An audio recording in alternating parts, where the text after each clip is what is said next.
Hello everyone, good morning. Welcome you back in the revision of linear equation topic. Today we'll be completing this revision. Okay, so if this revision becomes bit fast or a bit quick, please let me know. You need practice, I know that. Just watching the revision is not going to help you. You have to practice it. Okay, it's not only about practicing the questions which I'm taking in the revision, but it is all about practicing such type of questions from your regular worksheet or from the textbook. So this is how the habit you should develop. Now when you complete your topic after this, as you are in 9th standard, you have to not only complete the textbook, but you have to complete the worksheet as well. So considering everything, I'm revising. Okay, this topic purposely I did not take a specific question from this or from textbook or from here or from there. I have taken general question. In general, this type of questions will be asked. Considering that, one question I'm taking, but you have to practice all such type of questions. So remember that. Let's continue. The next part which was left to draw the graph of such type of uh, equations which are parallel to x-axis or parallel to y-axis. Now draw the graph of x is equals to 1. Now let me tell you, x is equals to 1, such type of questions, or y is equals to 2 or such type of questions will not need the table and all. This you can do it directly. Directly in sense, x is equals to 1, just mark wherever it is and draw a line parallel from that particular point to y-axis. X equals to minus 3 is here, minus 3 here is 1, right? So this will be x is equals to 1. X equals to minus 3 somewhere here, so draw a line parallel and you get x is equals to minus 3. If you want y is equals to 2, so y is equals to 2 mark karo and draw a line parallel. So this is y is equals to 2 and y is equals to 7. 7 1 2 3 4 5 6 7. Here is a 7. Here is y is equals to 7. That's it. So very simple, isn't it? Yes. These are nothing but equations in one variable. But sometime you are asked to write the equation in two variable or present this in equation in two variable. For such thing, what you have to do, now imagine if I have to solve this in two variable, I can write this as x plus 0 y is equals to minus 3. Remember this as well. Many time you will be asked to write the equation in standard form or in two variables, and whereas only one variable you will find in the equation, and such cases you have to write in this way. ठीक है, is this clear? Got it. चलो आगे बढ़ते हैं. Next one, there are three diagrams here. Diagram number 1, diagram number 2 and diagram number 3. Basically I am expecting you to write the equation of all these lines there.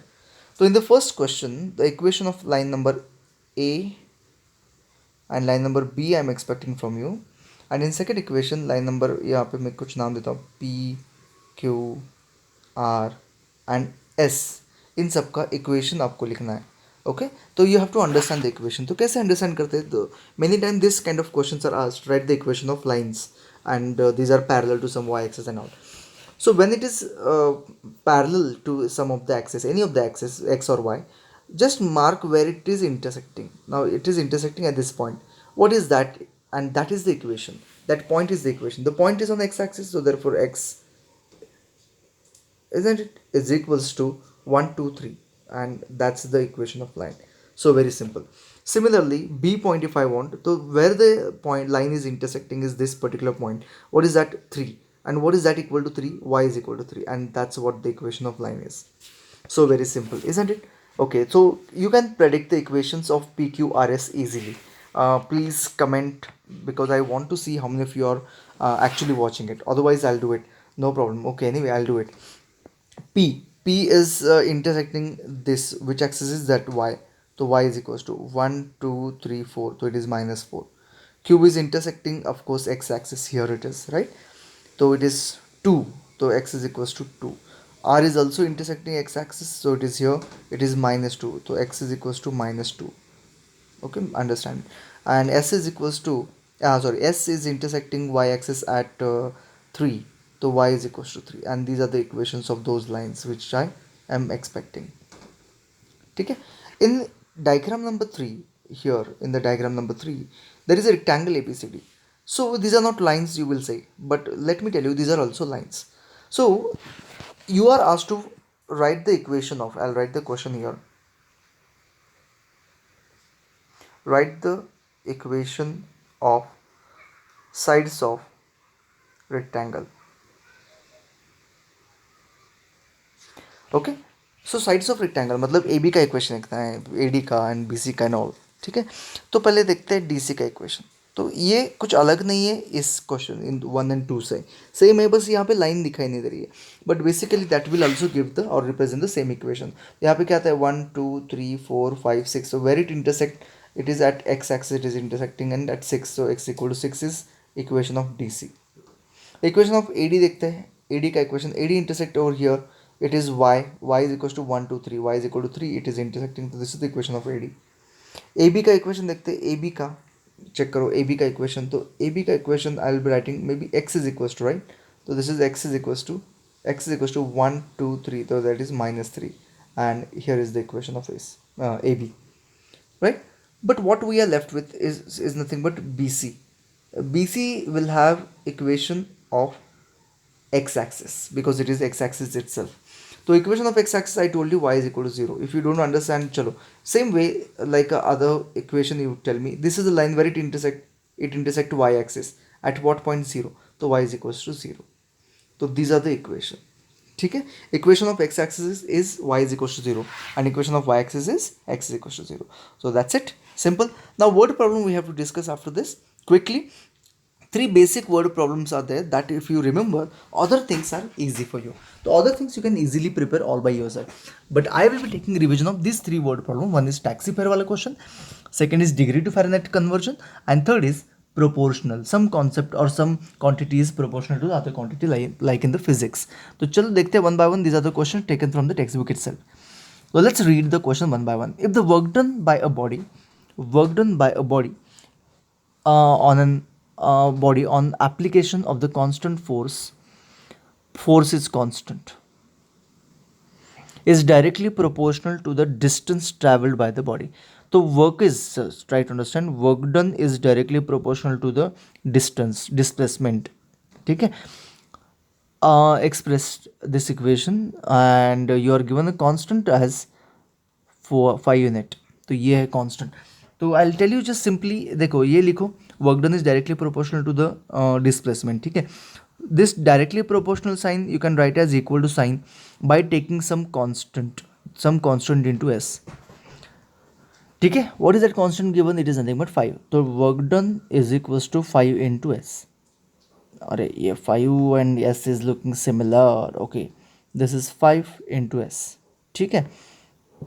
Work done को मैं y consider करता हूँ and displacement को x consider करता हूँ, तो this will become 5x y is equal to 5x and you can easily draw the graph of this, है ना, easily you can draw the graph of this by preparing the table, ऐसे table करके you can draw the graph of it, that's it. Okay, read from the graph, work done when the distance travel by the body is 2 unit. अब अगर distance मतलब x है, x 2 होगा तो y कितना होगा 10 होगा, एंड x 0 होगा तो y 0 होगा, काम खत्म, फिनिश्ड, दैट्स इट, ईजी है ना। बस आपको ये लिखना पड़ेगा कि let work done be y and displacement be x और distance be x, and then you can write all this statements and get the equation done. बहुत सिंपल था, लेकिन दिखने के लिए क्वेश्चन इतना बड़ा दिखता है, you will not even read the question, but basically it's very very simple, what you से क्वेश्चन, ठीक है। टैक्सी फेयर वाला क्वेश्चन थोड़ा सा कंफ्यूजिंग है, मतलब थोड़ा लॉजिक है इसमें।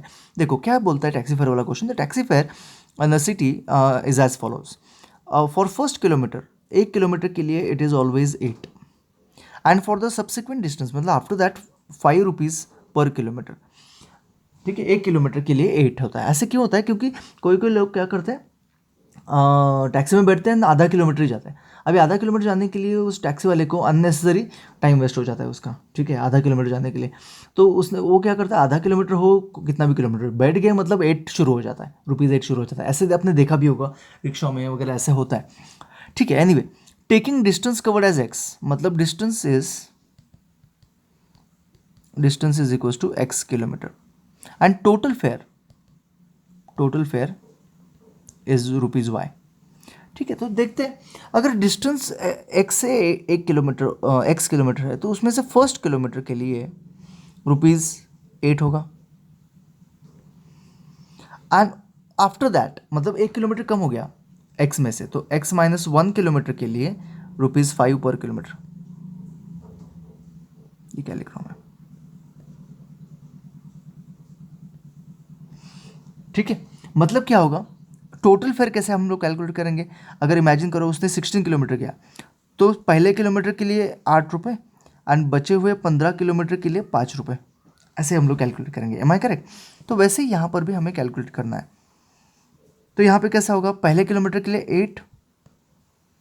8 रुपीज़ प्लस रिमेनिंग किलोमीटर्स के लिए 5 into x minus 1 and all that is equals to y. ये है आपका इक्वेशन, समझ में आ गया? 8 plus 5x-5 is equals to Y.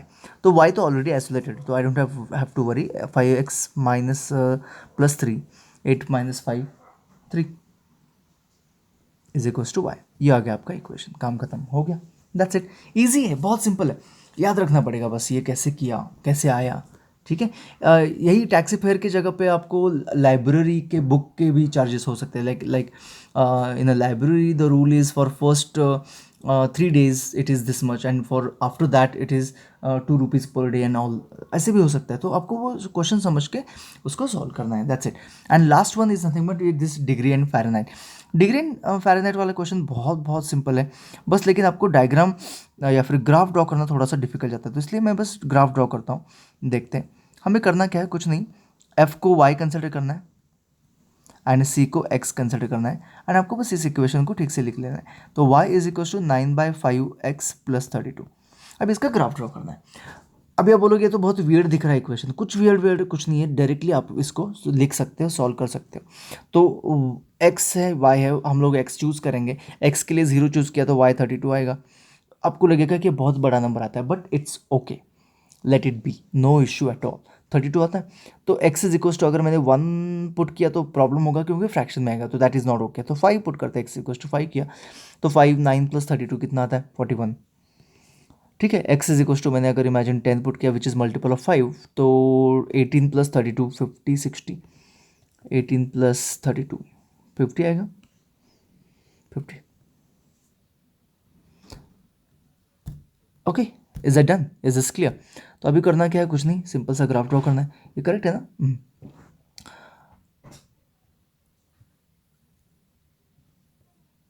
Graph हम लोग ड्रॉ करते हैं, दैट्स इट। बस ग्राफ ड्रॉ करते समय क्या करना है, हमें एक केयर लेनी है कि I should put all this things. तो एक्स एक्सिस पे हम लोग ऐसे 5 10 वगैरह ले सकते हैं, 0 5 10 ऐसे ले सकते हैं, 15।